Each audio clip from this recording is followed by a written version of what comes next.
วัสดีจ้าพี่น้องปองไปเจ้าอีสานทุกผู้ทุกคนคลิปนี้แอดมินมาอัปเดตแพร่กอากาศประจำวันที่ 20 เมษายน 2568เอาไปรับชมรับฟังกันเลยค่ะสำหรับมื้อนี้ประเทศไทยตอนบนสิมีอากาศร้อนโดยทั่วไปและมีอากาศร้อน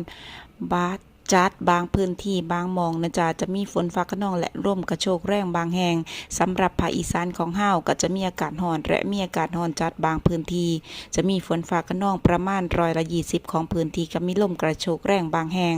ส่วนมากเน้นจังหวัดเลยหนองคายบึงกาฬหนองบัวลำพูชัยภูมิขอนแก่นและก็โคราชอุณหภูมิต่ำสุด 23-26 องศาเซลเซียสอุณหภูมิสูงสุดอยู่ที่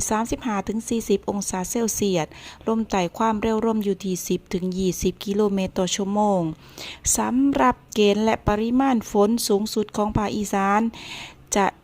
อยู่ที่30%ของพื้นที่ปริมาณฝนสูงสุดของภาควัดได้ 40.8 มิลลิเมตรอยู่ที่อำเภอกำมะลาไสจังหวัดกาฬสินธุ์ค่ะ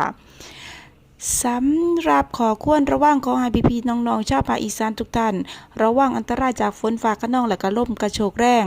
รวมทั้งดูแลสุขภาพเนื่องจากสภาพอากาศที่ร้อนกะระวังในส่วนของโรคร่มแดดสำหรับคลิปนี้แอดมินขอตัวลาไปแล้วจ้าเรดาเช็คให้แล้วยังบ่มีออกมาเนาะถ้ามีออกมาแอดมินก็จะอัปเดตให้ฟังคือเก่าไปแล้วค่ะสวัสดีค่ะ